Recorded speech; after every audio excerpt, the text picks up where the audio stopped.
ठीक है, अरे हम यहाँ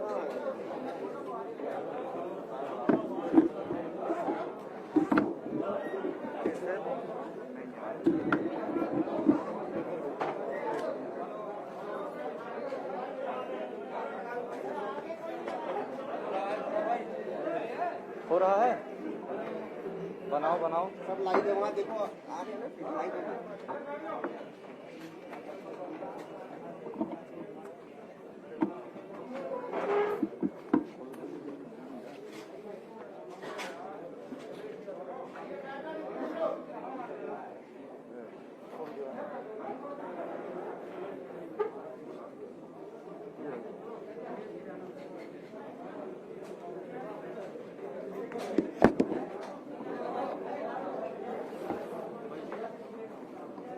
आगे चलो आगे।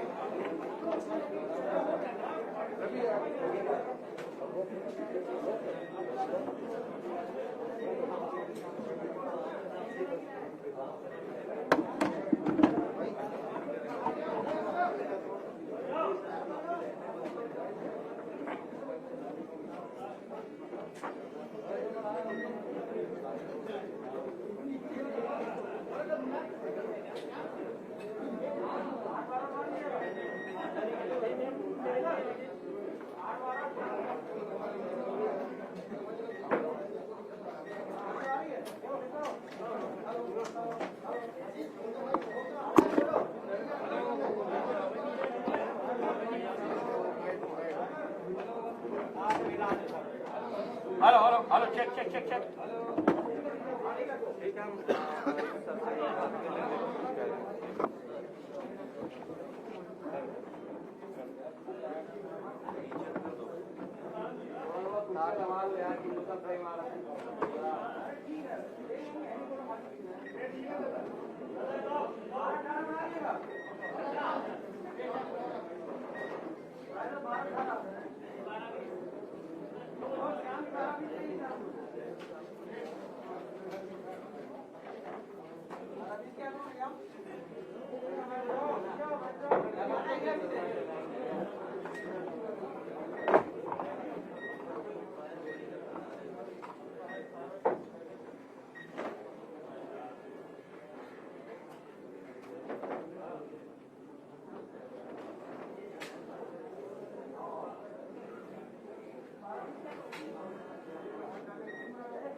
ठीक है।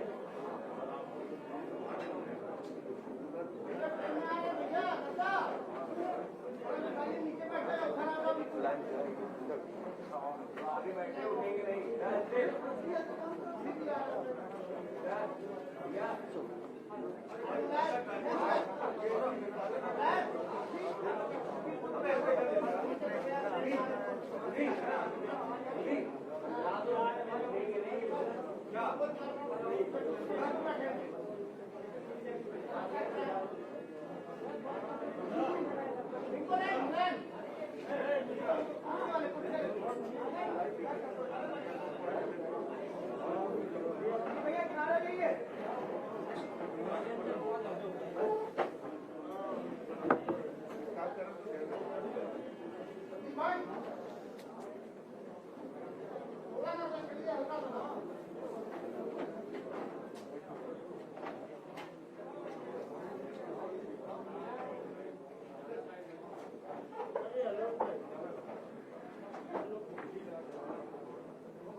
बड़ा जल्दी आ गया,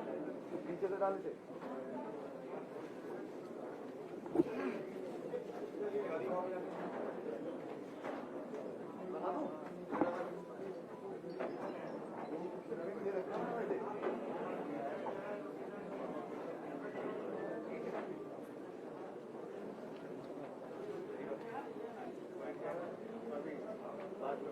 भैया आप उठिए नहीं।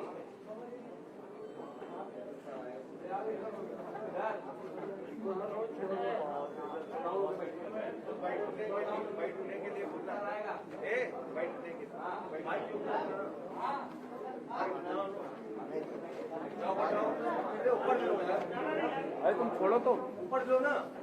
बस।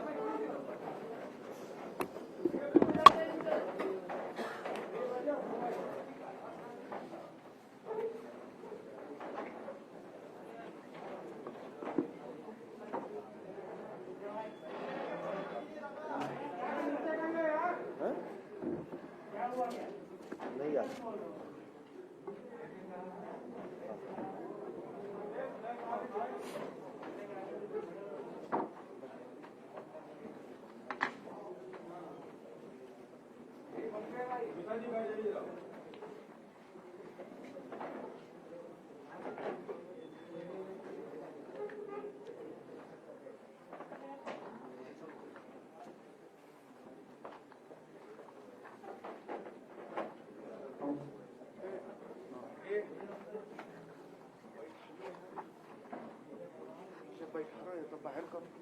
मीडिया बंधुओं,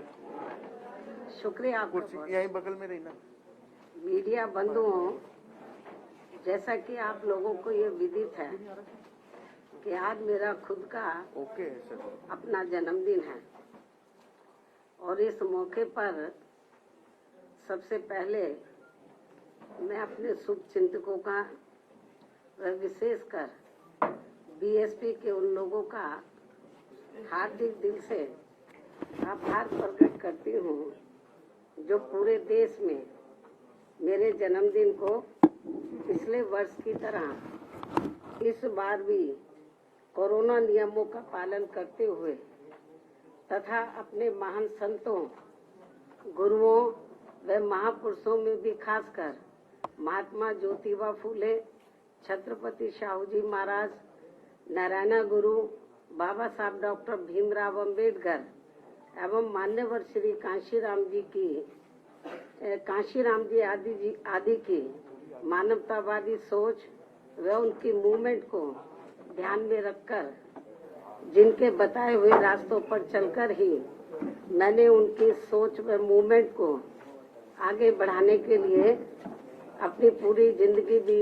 समर्पित की है, वे अर्थात इनके अनुयायी आज पूरे देश में मेरे जन्मदिन को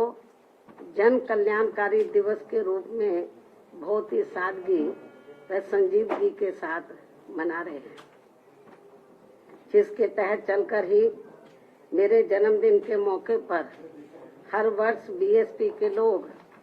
अपने सामर्थ्य, अपने आर्थिक सामर्थ्य के हिसाब से अपने अपने क्षेत्र में सर्व समाज में से विशेषकर गरीब, कमजोर, लाचार, असहाय व अन्य जरूरतमंद लोगों की विभिन्न रूपों में मदद भी करते हैं और इस बार भी मदद कर रहे हैं। और इस संदर्भ में मैं ये भी कहना चाहती हूँ कि खासकर कोरोना महामारी के दौरान परिवार में जिन कमाने वालों की मृत्यु हो गई है और उनके पीछे दुखी व पीड़ित चल रहे परिवारों की सरकारी मदद के अभाव में अब हालत काफी ज्यादा खराब हो गई है, तो उनकी भी पार्टी के लोग पिछले वर्ष की तरह इस वर्ष भी विभिन्न रूपों में काफी मदद कर रहे हैं। लेकिन इस मामले में दुख की बात यह है कि इस समय यूपी, उत्तराखंड व पंजाब आदि राज्यों में विधानसभा के आम चुनाव घोषित होने तथा चुनाव आचार संहिता भी लगने की वजह से अब यहाँ पार्टी के लोग इन सभी की किसी भी रूप में इस बार मदद नहीं कर पा रहे हैं, जबकि ये बात सब विदित है कि हमारी पार्टी समाज में विशेषकर गरीब, कमजोर, असहाय व अन्य उपेक्षित वर्गों के हित एवं कल्याण के लिए हमेशा अति गंभीर, संवेदनशील, ईमानदार व संघर्षरत रहती है, जिसके मुताबिक चलकर ही बीएसपी ने यूपी में 4 बार अपने नेतृत्व में यहाँ सरकार भी चलाई है। और इस दौरान हमारी पार्टी की सरकार ने मेरे जन्मदिन के मौके पर भी ऐसे लोगों के हित व कल्याण के लिए अनेकों जनहित की नई नई योजनाएं भी प्रारंभ की हैं, जिनसे इन्हें काफी ज्यादा लाभ पहुंचा है। लेकिन ये सब यहाँ जातिवादी, संकीर्ण, सांप्रदायिक व पूंजीवादी मानसिकता रखने वाली सभी विरोधी पार्टियों को अच्छा नहीं लगा है और फिर इन्होंने यहाँ बीएसपी के विरुद्ध अंदर अंदर एक होकर व किस्म किस्म के साम, दाम, दंड भेद आदि हथकंडे इस्तेमाल करके हमारी पार्टी को सत्ता में आने से रोका है, जिससे अब प्रदेश की जनता काफी हद तक समझ चुकी है, जिनसे हमें ये उम्मीद भी है कि यूपी में इस समय विधानसभा के लिए हो रहे आम चुनाव में बीएसपी को फिर से जनता यहाँ जरूर सत्ता में वापस लाएगी। और मैं भी उन्हें ये विश्वास दिलाना चाहती हूँ कि इस बार सत्ता में आने के बाद हमारी पार्टी अपने पूर्व के रहे शासनकाल की तरह ही फिर से यहाँ हर मामले में व हर स्तर पर अपनी सर्वजन हिताय व सर्वजन सुखाय की नीतियों पर आधारित ही सरकार चलाएगी। और इस संबंध में यहाँ मैं ये भी कहना चाहूंगी कि मैंने कुछ महीने पूर्व दिनांक 7 सितंबर को बीएसपी के प्रबुद्ध वर्ग के हुए सम्मेलन में इनकी सुरक्षा, सम्मान व तरक्की आदि को लेकर तथा इसके बाद 9 अक्टूबर सन 2021 को बीएसपी के जन्मदाता एवं संस्थापक मान्यवर श्री कांशीराम जी की पुण्यतिथि के मौके पर भी लाखों की संख्या में लखनऊ में आए हुए लोगों को संबोधित करते हुए प्रदेश की बिगड़ी हुई कानून व्यवस्था को सुधारने तथा यहाँ दलितों, आदिवासियों, पिछड़े वर्गों, मुस्लिम व अन्य धार्मिक अल्पसंख्यक समाज के लोगों के साथ साथ गरीबों, मजदूरों, बेरोजगारों, नौजवानों, किसानों, व्यापारियों, कर्मचारियों व अन्य विभिन्न क्षेत्रों में लगे लोगों के एवं छात्रों, युवाओं, महिलाओं, बुजुर्गों आदि के हित व कल्याण आदि के संबंध में जो कुछ भी जरूरी बातें कही हैं, तो उन पर फिर हमारी पार्टी की सरकार बनने पर पूरी ईमानदारी व निष्ठा से अमल किया जाएगा।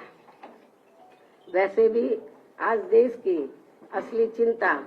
परम पूज्य बाबा साहब डॉक्टर भीमराव अंबेडकर के मानवतावादी संविधान के हिसाब से चलकर देश की करोड़ों जनता को गरीबी, बेरोजगारी, महंगाई व तनावपूर्ण हिंसक वातावरण की दुर्दशा से निकालकर उन्हें कानून के राज के माध्यम से सुख, शांति व स्थिरता पहुंचाने की है, जिसके अभाव में उनका जीवन काफी त्रस्त हो रहा है और ये लोग फिर से गुलाम व लाचार बनते जा रहे हैं। और अब केवल यूपी को ही नहीं बल्कि पूरे देश को भी ये यकीन हो चला है कि यहाँ उत्तर प्रदेश, उत्तराखंड व पंजाब आदि राज्यों में हो रहे विधानसभा चुनावों के परिणाम आने के बाद देश में परिस्थिति जरूर बदलेगी और आम जनहित में कुछ जरूर बेहतर होगा। इस प्रकार काफी लंबी प्रतीक्षा के बाद अब नया साल सन 2022 यहाँ उम्मीदों की ऐसी नई किरण लेकर आ रहा है जिससे आम जनहित का भला होने की काफी प्रबल उम्मीद भी है। इस विश्वास के साथ ही अब मैं हर वर्ष की तरह इस वर्ष भी अपने जन्मदिन के शुभ अवसर पर मेरे खुद के द्वारा लिखित पुस्तक मेरे संघर्षमय जीवन एवं बीएसपी मूवमेंट का सफरनामा का हिंदी व अंग्रेजी संस्करण का भी, जो मुख्य तौर पर एक वर्ष के दौरान का पार्टी व मूवमेंट के कार्यकलापों व संघर्षों आदि का साफ सुथरा लेखा जोखा होता है, उसे आज जारी किया जाता है। इसलिए ये पुस्तक खासकर वर्तमान में युवा पीढ़ी व आगे आने वाली पीढ़ी के लिए भी काफी प्रेरणादायक साबित होगी, ताकि मान्यवर श्री कांशीराम जी के नेतृत्व में उनकी त्याग, तपस्या व कठोर मेहनत से बनी बीएसपी की अम्बेडकरवादी व मानवतावादी मूवमेंट हमेशा आगे ही बढ़ती रहे और फिर उनकी ये मूवमेंट कभी भी आगे न रुके। और अब मैं इस प्रेरणादायी पुस्तक का विमोचन करूं, लेकिन इससे पहले आज मैं अपने जन्मदिन के मौके पर खासकर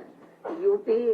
उत्तराखंड व पंजाब में अपनी पार्टी के लोगों से ये भी अनुरोध करती हूँ कि पार्टी के जो लोग यहाँ चुनाव आचार संहिता लगने की वजह से इस बार मेरा जन्मदिन अपने अपने घरों में ही रहकर मना रहे हैं, वे कोरोना नियमों व चुनाव आचार संहिता का भी पालन करते हुए अपनी पार्टी के उम्मीदवारों को जिताने के लिए रात दिन खूब मेहनत करें और उन्हें भारी वोटों के अंतर से भी जरूर जिताएं। और यदि ऐसा हो जाता है और यहाँ सन 2007 की तरह फिर से बीएसपी की अकेले ही अपनी पूर्ण बहुमत की सरकार बन जाती है, तो फिर ये ही इस बार मेरे जन्मदिन के लिए इनका ये खास व अत्यंत कीमती तोहफा भी होगा। लेकिन मुझे ये तोहफा देने के लिए पार्टी के लोगों को वोट पड़ने तक यहाँ यूपी, उत्तराखंड व पंजाब प्रदेश में भी विरोधी पार्टियों के सभी साम, दाम, दंड भेद आदि हथकंडों से जरूर सावधान रहना है। जैसे अब इस चुनाव में खासकर जातिवादी व बीएसपी विरोधी मीडिया को बीएसपी की मुखिया के विरुद्ध कुछ खास मुद्दे बोलने के लिए नहीं मिल रहे हैं, तो अब ये लोग आए दिन मेरे चुनाव न लड़ने को भी लेकर जानबूझकर षड्यंत्र के तहत इसे भी आए दिन उछालते रहते हैं और इसकी आड़ में जनता को मेरे बारे में ऐसा इम्प्रेशन भी देते हैं जैसे मैंने कभी कोई चुनाव ही नहीं लड़ा है, जबकि इनको ये मालूम होना चाहिए कि मैंने 4 बार लोकसभा की व 3 बार राज्यसभा की भी जबकि मैं 4 बार लोकसभा की और 3 बार राज्यसभा की भी सांसद रह चुकी हूँ, सदस्य रह चुकी हूँ। इसके अलावा 2 बार यूपी विधानसभा में व 2 बार यूपी विधान परिषद की भी सदस्य रह चुकी हूँ। और इस संबंध में यहाँ मैं ये भी कहना चाहती हूँ कि जब तक बीएसपी के जन्मदाता एवं संस्थापक मान्यवर श्री कांशीराम जी स्वास्थ्य के मामले में ठीक हालत में चलते रहे, तो तब तक वे सभी चुनावों को काफी हद तक खुद ही संभाल लेते थे और उस समय में अधिकांश चुनाव लड़ती थी और ज्यादातर चुनाव जीतकर भी आती थी। लेकिन इनके काफी लंबे अरसे तक बीमार रहने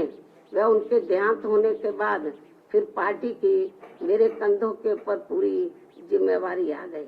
तो ऐसे में मैंने अपनी पार्टी व मूवमेंट के हित में सीधा चुनाव लड़ने की बजाय फिर पार्टी के उम्मीदवारों को ही जिताना जरूरी समझा है। और वैसे भी हमारे कानून में ये व्यवस्था बनी है कि बिना लोकसभा का सीधा चुनाव लड़े भी राज्यसभा में जाकर कोई भी योग्य व्यक्ति देश का प्रधानमंत्री व केंद्रीय मंत्री आदि भी बन सकता है तथा इसी प्रकार विधान परिषद में भी जाकर कोई भी योग्य व्यक्ति किसी भी स्टेट का मुख्यमंत्री आदि भी बन सकता है जहां पर विधान परिषद की व्यवस्था है। इसलिए यूपी में बीएसपी की सरकार बनने पर मैं पार्टी व मूवमेंट के हित में सीधा चुनाव न लड़के व अप्रत्यक्ष रूप से चुनाव जीतकर भी यूपी प्रदेश की बागडोर संभाल सकती हूँ, जिसकी इस समय काफी सख्त जरूरत भी है। इसके अलावा खिसियानी बिल्ली खंबा नोचे की तरह विरोधी पार्टियां व जातिवादी मीडिया भी मेरे क्षेत्र में न जाने को भी लेकर आए दिन किस्म किस्म की तथ्यहीन व बेबुनियादी बातें करते रहते हैं, जिसका जवाब मैं 1 जनवरी को मीडिया को भी दे चुकी हूँ। उसे मैं फिर से दोहराना नहीं चाहती हूँ। वैसे भी मुझे पूरा भरोसा है कि इस बार चुनाव में बीएसपी सन 2007 की तरह फिर से यूपी की सत्ता में जरूर वापस लौटेगी और तब फिर पूर्व की तरह इस बार भी यहाँ सर्वे एजेंसियों का ओपिनियन पोल व सर्वे आदि धरा का धरा रह जाएगा। इतना ही नहीं बल्कि अब यहाँ आकाश आनंद को भी चुनाव लड़ने या ना लड़ने की भी बातें करते रहते हैं, जबकि अभी वह राजनीति में धीरे धीरे अपने आप को काफी तैयार व परिपक्व भी कर रहा है और इसके साथ ही मेरे चुनावी राज्यों में ज्यादा व्यस्त होने की वजह से अब वह मेरे दिशा निर्देशन में उन राज्यों में जहां चुनाव नहीं हो रहे हैं वहां पार्टी के जनाधार को भी बढ़ाने में पूरे जी जान से लगा है और फिर उचित समय पर ही इनको व पार्टी के अन्य नौजवानों को भी सीधा व अप्रत्यक्ष रूप में चुनाव लड़ने का भी मौका जरूर दिया जाएगा, जो ये सभी मेरे बीएसपी परिवार के ही लोग हैं। लेकिन इसे भी मेरे से सीधा जोड़ लिया जाता है, जबकि मीडिया व पूरे जगत को ये मालूम है कि मेरा अपना खुद का कोई निजी परिवार नहीं है, बल्कि मेरा पूरे देश में केवल गरीब, दलित, शोषित, पिछड़ा व उपेक्षित समाज ही मेरा ये बहुत बड़ा व विशाल परिवार है। और इस परिवार में आकाश आनंद की तरह पूरे देश में करोड़ों भाइयों के लड़के व लड़कियां भी मेरे भतीजे व भतीजियां हैं, जिनके माँ बाप शुरू से ही मुझे पूरे आदर सम्मान से आदरणीय बहन जी ही कहकर पुकारते हैं और अब उनके बच्चे भी बड़े होकर मुझे ज्यादातर बहन जी ही कहकर पुकारते हैं, जिनको भी राजनीति में आगे बढ़ने का पूरा मौका जरूर दिया जा रहा है। लेकिन इसे भी मीडिया में अधिकांश व्यंग तरीके से ही दर्शाया जाता है। ये सब इनकी जातिवादी मानसिकता नहीं है तो और क्या है, जबकि ऐसा करके ये लोग हमारे नौजवानों में और ज्यादा जोश पैदा कर रहे हैं। इसलिए ये सब करने से इनको कुछ भी राजनीतिक लाभ मिलने वाला नहीं है। इतना ही नहीं, यदि जातिवादी मीडिया व विरोधी लोग भी आकाश आनंद के पीछे जबरदस्ती ऐसे ही पड़े रहे तो फिर मैं मान्यवर श्री कांशीराम जी की तरह इसको भी पार्टी में और भी ज्यादा बढ़ावा देती रहूंगी। और अच्छी बात यह है कि पिछले कुछ समय से यहाँ यूपी में पार्टी के राष्ट्रीय महासचिव व राज्यसभा सांसद श्री एस.सी. मिश्रा जी के बेटे श्री कपिल मिश्रा भी अपने नौजवान साथियों को अपनी पार्टी में पूरी मेहनत के साथ जोड़ने में लगे हैं। मुझे पूरा भरोसा है कि चुनाव में हमारे नौजवानों का भी काफी वोट बीएसपी को ही मिलने वाला है तथा यहाँ फिर से बीएसपी ही सत्ता में जरूर आएगी। इस उम्मीद के साथ ही अब मैं अपनी पुस्तक का विमोचन कर रही हूँ।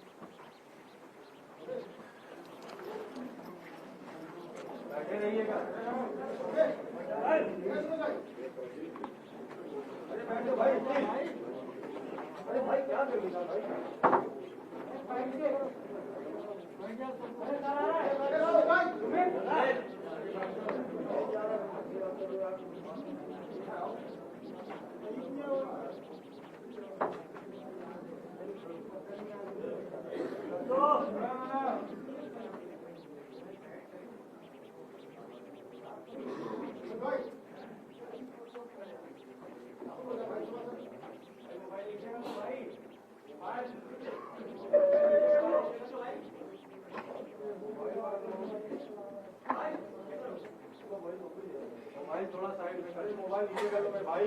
तो नीचे भैया टोपी मोबाइल भाई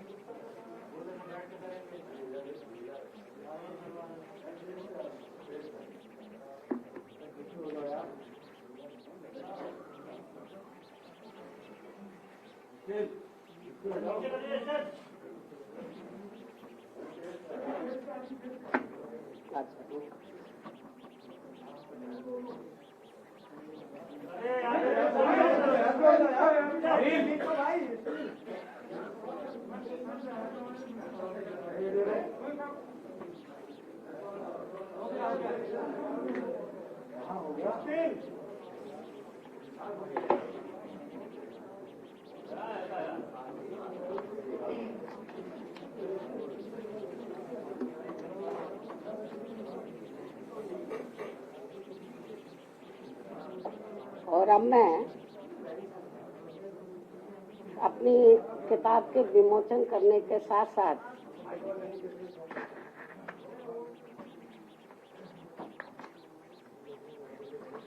आपको ये भी बताना चाहती हूँ, वैसे आप लोगों को ये मालूम ही है कि उत्तर प्रदेश में यूपी विधानसभा के आम चुनाव 7 चरणों में हो रहे हैं और पहले चरण में 58 विधानसभा की सीटों पर विधानसभा का आम चुनाव हो रहा है और बीएसपी ने पहले चरण की जो 58 विधानसभा की सीटें हैं तो उनमें से 53 विधानसभा की सीटों पर कैंडिडेट फाइनल कर दिए हैं। 5 सीटें बची है, 1-2 दिन में वो भी फाइनल हो जाएगा। तो आज मैं अपने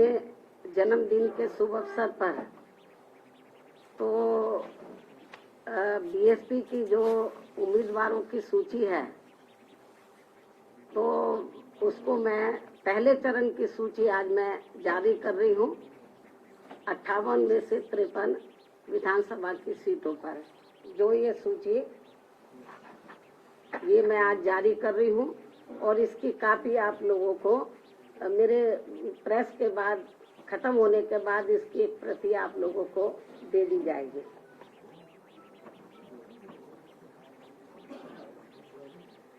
और अब मैं अंत में सभी मीडिया बंधुओं से मेरे जन्मदिन का केक व जलपान आदि लेने का भी विशेष आग्रह करती हूँ। साथ ही अपनी बात भी यही समाप्त करती हूँ, किंतु इससे पहले यदि आप लोग मुझसे कुछ सवाल पूछना चाहते हैं तो एक एक करके पूछ सकते हैं, लेकिन आप सभी के एक सवाल का मैं खुद ही आपको जवाब दे देती हूँ। देश में चुनाव के नजदीक जिस प्रकार से स्वार्थी किस्म के लोगों का दल बदल करने का सिलसिला शुरू हो जाता है, तो इसे खास ध्यान में रखकर अब दल बदल कानून को काफी सख्त बनाने की जरूरत है। क्योंकि इससे हमारे लोकतंत्र पर भी काफी बुरा प्रभाव पड़ रहा है। इसके अलावा जो दल बदलू नेता व सपा के साथ सपा के साथ गठबंधन करके चुनाव लड़ने वाली पार्टियां ये कह रही हैं कि ये पार्टी यानी कि Samajwadi party SC, ST, OBC और MC यानी कि माइनॉरिटीज कम्युनिटीज वर्गों के हितों की व इनके संतों, गुरुओं व महापुरुषों आदि को भी सम्मान करने वाली पार्टी है, तो इसमें रत्ती भर भी सच्चाई नहीं है। जैसे आपने देखा होगा कि कुछ नेता लोग दल बदलू बहुत चीख चीख के बोल रहे थे,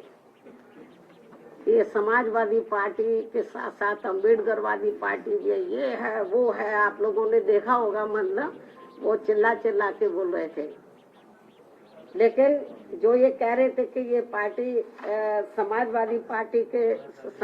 पार्टी जो है ये समाजवादी के साथ साथ अम्बेडकरवादी भी है,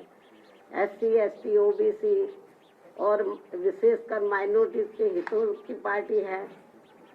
लेकिन जिसमें रत्ती भर भी सच्चाई नहीं है। क्योंकि जिस समाजवादी पार्टी ने दलितों के सरकारी नौकरियों में पदोन्नति को लेकर लाए गए विधेयक को राज्यसभा में फाड़कर फेंक दिया था और इस विधेयक को पास नहीं होने दिया था, जो अभी तक भी लटका पड़ा है, तो ये भी इनको जानना चाहिए। तो ये कैसे दलित हितैषी पार्टी हो सकती है? साथ ही दलित समाज में जन्मे संतों, गुरुओं व महापुरुषों के नाम पर रखे गए जो कुछ जिलों के या जो कल्याणकारी योजनाएं हैं, जो भी हमने काम किए, तो उनका सपा ने हमेशा विरोध किया है। और इस संदर्भ में मैं आपको ये बताना चाहती हूँ, जब मेरी सरकार थी तो मेरी सरकार ने भदोई के नाम से नया जिला बनाया, आप लोगों को मालूम है। तो इसी पार्टी की सरकार ने, समाजवादी पार्टी की सरकार ने दलित समाज में जन्मे संत गुरु रविदास जी के नाम पर रखे गए नए भदोई जिले का नाम भी बदल दिया। ये पूर्वांचल के लोग अच्छे प्रकार से जानते हैं, और जिनको खास तौर से पूरा देश और यूपी में, खासकर पूरे यूपी में और पूर्वांचल में संत गुरु रविदास जी को बहुत आदर सम्मान देते हैं,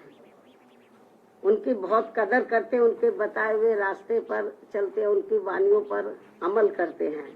लेकिन दुख इस बात का है कि समाजवादी पार्टी की सरकार ने, मेरी सरकार ने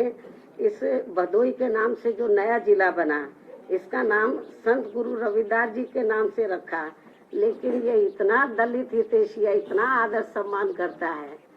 कि सत्ता में आते ही उसने रविदास जी का जो नाम रखा था भदोई का, उसको बदल दिया। आप समझ सकते हैं। इतना ही नहीं, बल्कि इसी पार्टी ने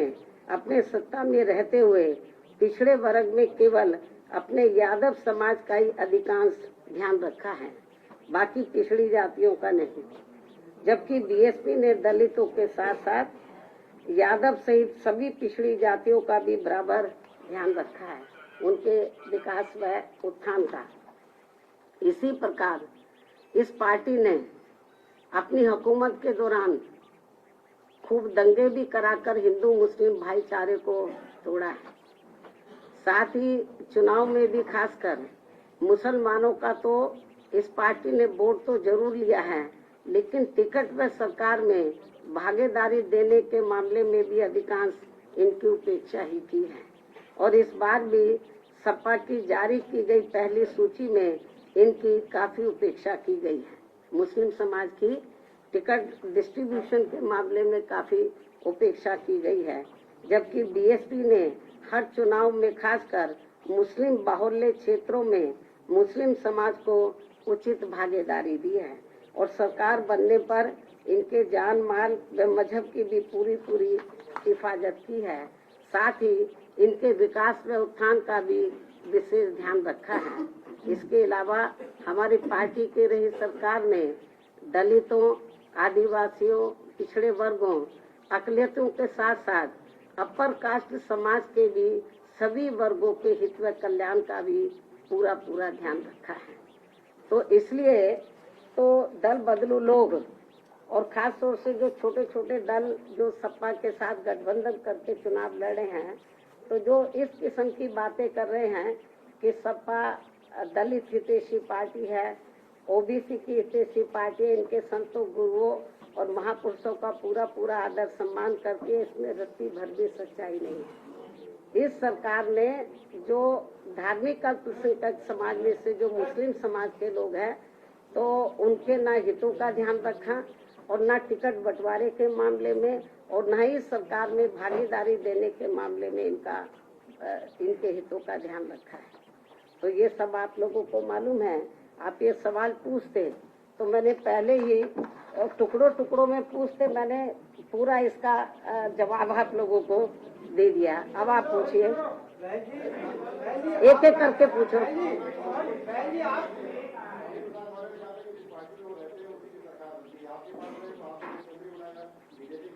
देखो, वो मुझे क्या मुख्यमंत्री बनाएगा, बीएसपी में आने के बाद उसकी किस्मत खुली है। पहले वो बहुत पार्टियों में रहा, वो कभी चुनाव नहीं जीता। आप इतिहास उठाकर देख लो उसका राजनीति। बहुत सी पार्टियों में रहा, जनता दल में रहा, लोक दल में रहा, किसी भी पार्टी में वो चुनाव नहीं जीता। जब वो बीएसपी में आया तो पहली बार उसकी किस्मत खुली और वो एमएलए बना। तो ये जो हवाई बातें हैं तो वो बेकार हैं। तो इसलिए जो मैं आपको ये बताना चाह रही हूँ कि ये जरूर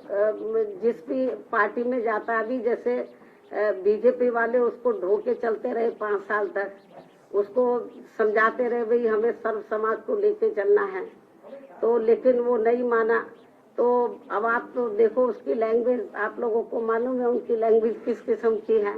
जबकि आप लोगों को जब हम अम्बेडकरवाद की बात करते हैं तो बाबा साहब डॉक्टर अम्बेडकर की जो सोच है उसको समझना चाहिए। बाबा साहब डॉक्टर अम्बेडकर किसी भी जाति और धर्म के खिलाफ नहीं थे, वो जातिवादी व्यवस्था के खिलाफ थे। इस देश में जो गैर बराबरी वाली सामाजिक व्यवस्था बनी है उसको बदलकर वो समता मूलक समाज व्यवस्था बनाना चाहते थे। और इस व्यवस्था को बनाने के लिए बाबा किनको सामने आना होगा, जो इस व्यवस्था के शिकार हैं। तो जो इस व्यवस्था के शिकार हैं उनको अपर कास्ट को भी साथ में लेकर जब सर्व समाज में भाईचारा पैदा हो जाएगा तो तभी तो समता मूलक समाज बनेगा। तो बाबा साहब डॉक्टर अम्बेडकर की ये इच्छा थी कि जो इस देश में गैर बराबरी वाली सामाजिक व्यवस्था बनी है उसको बदलकर समता मूलक समाज व्यवस्था बने जिसमें सब लोग बराबर हो। तो उसी आधार पर हमारी पार्टी इस मूवमेंट को लेकर, बीएसपी की मूवमेंट को लेकर चल रही है। बहन जी, आज शेखर रावण ने समाजवादी पार्टी में गए थे लेकिन उनकी बात नहीं बनी है। उन्होंने कहा है कि वह अब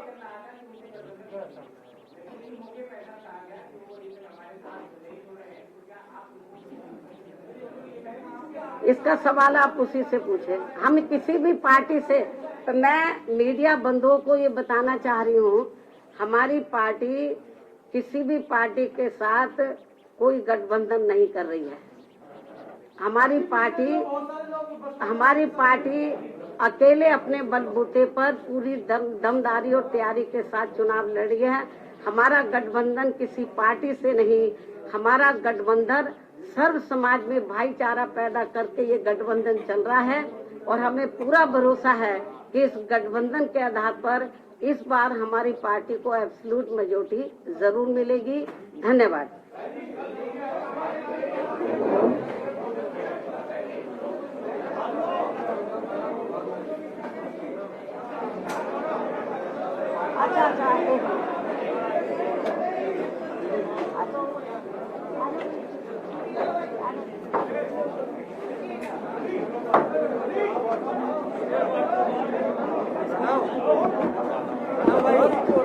बहुत ज्यादा चल रही है।